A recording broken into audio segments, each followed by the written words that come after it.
Hi guys, welcome back to my YouTube channel. So today, I nak bercerita ataupun bersembang dengan you guys about K-pop fans ataupun kita panggil dia K-popers lah.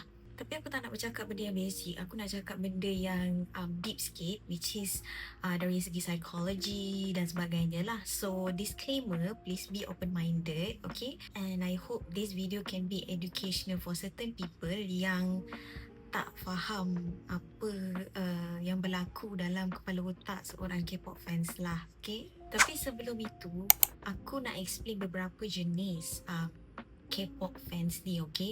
Sebab dia ada banyak jenis. Korang tak boleh samakan dia kepada satu jenis saja. Dia terbahagi ke beberapa level lah. So level yang paling atas, paling tertinggi adalah true K-pop fanatic, okay? Yang ini mereka memang all out habis. Diorang beli album bukan satu dua banyak. And then diorang pergi konsert. Lepas tu diorang tengoklah semua live stream, join fansign, fan call. Ada yang suka join fansign, fan call.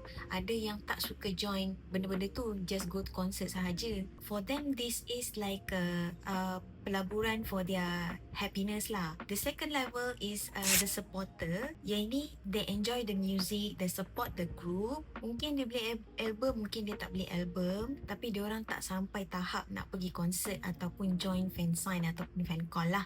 Macam tu.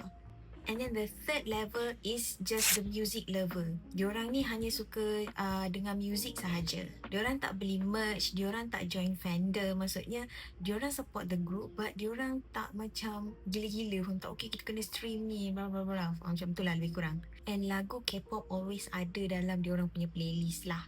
And then the next level is Koreaboo. Ini yang buat yang orang selalu salah faham. So apa itu Koreaboo? So Koreaboo ni dia individu yang terlalu obses dengan budaya Korea tu sendiri sampai dia terlupa dengan budaya dia sendiri. So orang jenis ni dia selalu mengaku dia tu orang Korea, walaupun dekat muka kita tahulah dia tu orang Mak Saleh kan. So orang yang macam ni yang sebenarnya selalu dipandang negatif lah. Tapi hakikatnya majority K-pop fans bukan macam ni lah, okay? And then the next level, ini yang paling teruk sekali adalah Saseng fans. Ini fans yang tahap gila, di mana fans ni terlalu obses dengan idol dia sampai diorang ni sanggup invade idol tu punya private space. So ini paling bahaya punya lah. So what happens secara psikologi? Okay, in psychology, manusia kan memang dicipta untuk selalu mencari connection ataupun hubungan. Okay, so bila diorang rasa stres, rasa sunyi, diorang akan mencari safe harbor ataupun kita panggil pelabuhan yang selamat lah. So for them, pelabuhan itu adalah K-pop. Tapi sorry disclaimer dulu, bukan semua peminat, bukan aku nak generalize semua peminat K-pop ni as macam stress atau apa ke kan. But most of it, yes, okay. Sometimes I always see like orang post dekat social media, diorang appreciate diorang punya idol, diorang post gambar idol and then diorang buat caption terima kasih sebab dilahirkan ataupun terima kasih sebab buat saya bertahan hidup. So yeah, so bagi orang luar ayat tu macam ayat biasa kan, seorang peminat biasalah. But for them, for K-pop fans, dia macam sebuah penghargaan yang tulus dari hati, faham tak? Sebab idol diorang ni lah yang membuatkan diorang ni tersenyum everyday.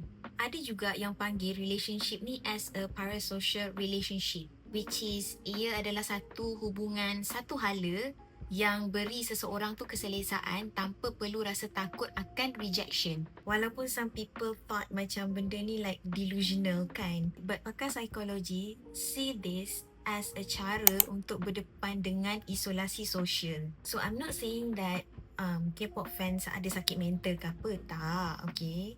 Cuma diorang actually dah jumpa satu community yang buat diorang rasa dunia besar ni rasa lebih kecil and lebih baik. But most orang yang tak tahu, yang bukan K-pop fans ataupun yang benci dengan K-pop fans, tak faham bahawa yang hakikatnya, okay, ini hanyalah sebuah fasa. As K-pop fans pun sedar yang benda ni adalah satu fasa je. So K-pop ni dia ada fungsi dia dalam waktu tertentu untuk sesetengah orang, okay. So bila musim tu dah berakhir, I mean fasa tu dah berakhir, tak bermakna kita orang ni akan macam sedih ke ataupun hancur ke whatsoever lah. So K-pop fans ni cuma teruskan hidup dengan memori indah yang diorang bawa tu lah dalam fasa tu. Some of K-pop fans dia beralih arah sebab pertama adalah most of my friends lah sebab dia dah berkahwin, so dia nak fokus to their partner. Lepas tu ada yang nak fokus kepada kerjaya and dah sibuk semua kan. And then ada juga disebabkan oleh nak perbaiki diri sendiri, religion punya reason lah, nak insaf dan sebagainya lah. What I want to emphasize is K-pop fans dia akan graduate when they are ready. So that's what I want to explain to you guys. Mungkin adalah yang beberapa orang yang memang selamanya dia akan K-pop je kan, tapi kebanyakan K-pop fans sendiri sedar yang semua ni adalah fasa, okay? Until they found a new vision and mission dalam hidup diorang, macam tu. And also K-pop fans kan selalu kena kritik kan, dari segi agama lah ataupun daripada segi betapa obsesnya diorang ataupun cringe-nya diorang, betul tak? Okay, so this is kata-kata lah untuk kepada pengkritik dan juga komuniti agama. Kepada korang yang nampak K-pop ni as pelik, obses ataupun cringe, or some people label K-pop fans ni as macam pendosa, sebenarnya benda-benda macam ni kan dia takkan membantu tau. Dia takkan membantu your dakwah pun. Okay, so bila you guys mendekati K-pop fans dengan cara yang judgement atau menghukum, secara naturally bukan K-pop fans je lah, orang akan lebih defensif. So K-pop fans akan cakap, oh apa, aku pergi konsert aku pun, tapi ibadah aku take care kan, aku jaga je, aku solat semua okay je. Diorang akan jadi lebih defensif. What I want to say is, I tak halang orang nak berdakwah, okay, to this group of people, but do it in correct way, okay? Kalau nak berdakwah pun, janganlah mula dengan conclusion. Start with a question. Tanya khabar dia, you okay tak? What happened to you? Apa yang berlaku in your life sampai music ni jadi tempat untuk, melarikan diri dari masalah? You need to ask all of these questions nicely, very softly, because you need to understand dulu diorang pun punya problem, the core problem, kesunyian ataupun tekanan yang diorang hadapi kan. Sebab korang tak boleh nak bimbing hati seseorang yang korang tak cuba fahami. Macam tu. What I see is orang yang jadi K-pop fans ni, dia bukanlah orang yang jahat ataupun some people label as hamba yang buruk, okay? Jangan label orang suka hati, okay? Hanya Allah Subhanahu Wa Taala je yang boleh label kita ni dekat level mana, okay? Kita tak ada wewenang setinggi itu, okay? Actually, diorang ni cuma manusia yang tengah mencari cahaya dalam kehidupan yang penuh tekanan ni. Itu apa yang aku nampak, okay? Jadi, kalau korang pergi mall atau pergi mana-mana, tiba-tiba nampak ada someone bawa bag and then ada card holder dengan gambar muka idol diorang, you guys just ignore it, okay? Don't judge them directly like that lah. Sebab kita tak tahu tekanan apa yang diorang sedang lalui dan macam mana music tu buat diorang happy dan hidup lah. Okay? Actually, I tak suka juga, okay, dengan kawan-kawan atau orang-orang yang approach K-pop fans dengan cara yang salah and then diorang macam AJ and everything kan. But where are you during diorang punya masa susah? Mana korang ketika diorang susah? Faham tak? Mana support korang tu? Korang cuma datang judge, but korang tak tanya khabar diorang or anything, And I nak nasihatkan K-pop fans juga, dua-dua kena. Komuniti agama yang suka kritik membabi buta dengan K-pop fans juga.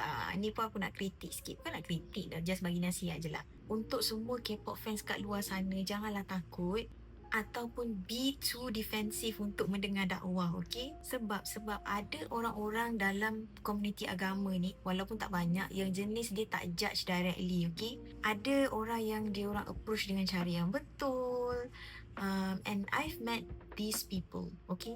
I dah jumpa dengan orang-orang yang macam tu lah, walaupun tak banyak. So these people actually help K-pop fans, kawan-kawan even I myself untuk jangan terlalu fanatik, minat seadanya, dengar lagu seadanya, okay? And slowly, if you nak tinggalkan this phase and perbaiki diri you, itu lebih baik. Because at the end of the day, apa yang I cakap lah, benda ni semua adalah fasa tu fasa je. Dan hari tu akan datang. Okay, hari tu akan datang. Nak lagi kita as Muslim kan.